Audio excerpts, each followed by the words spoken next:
kind of showing exactly what that book is about and why you should get your hands on a copy of one.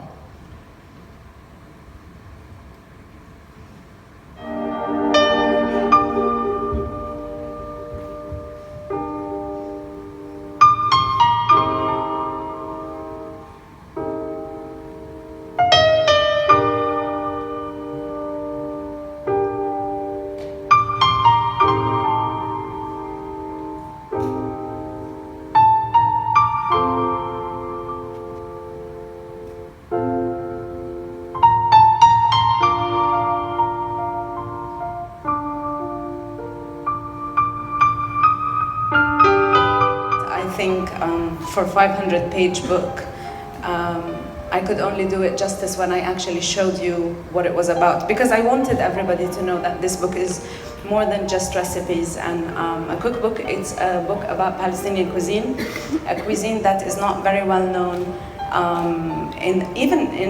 within the Middle Eastern countries. I'll start with, what do we all have in common? Like right here, all of us have food in common. And food is what unifies us as humans. Food is a reflection of our culture, history, and all aspects of our lives. It's what unifies us as humans. And this is really the theme and the message behind Plated Heirlooms, the book that I have just recently launched. I'm very nervous, and I see this and I get emotional because it took me 3 years. So please bear with me. Okay, food is universal, and I wanted to show this in the book. I wanted to say that if we were to change the names and the cities, the people, the concoctions, the book becomes universal and comprehensive to all of us. So reading the book, you will see that I'm actually talking about that universality of humans and how all of us, regardless of who we are, where we are, we all, in the end, create food from culture, from what our daily lives include. Plated Heirlooms is a celebration of Palestine, of the country's real story, which I feel gets lost to what we see in the news today. I wanted to show the culture because I felt that Palestine is a beautiful country. It has its people are beautiful, their ways and their lifestyle is worth celebrating. I wanted to bring back that part of Palestine to people's minds, as I fear it gets forgotten amidst the noise of what unfortunately dominates the news today. And this is all stemming from the belief that culture shapes a cuisine, and my mission today is to connect the food with its roots, to tell the stories of the people who cooked and created these dishes. And I think that all of you here, especially that you are all within the food industry and you understand how people, like in a restaurant you'll think of a theme that attracts people. It is really the stories that bring in people. And I just wanted to show that on a bigger scale, how the stories actually show us how food is created and why we create it that way, and how a cuisine becomes formed.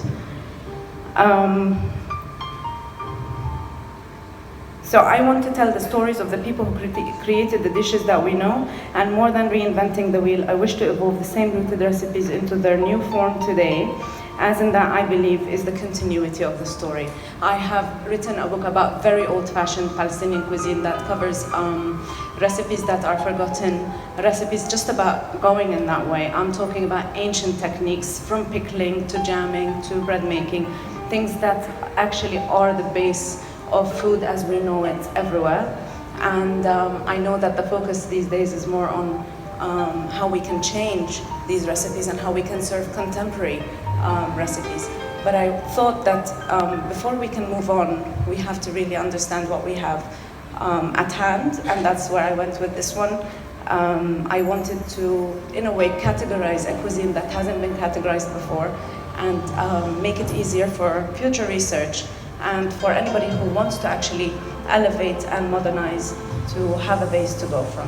I hope you will get your hands on it and read it and actually enjoy it, and thank you for listening.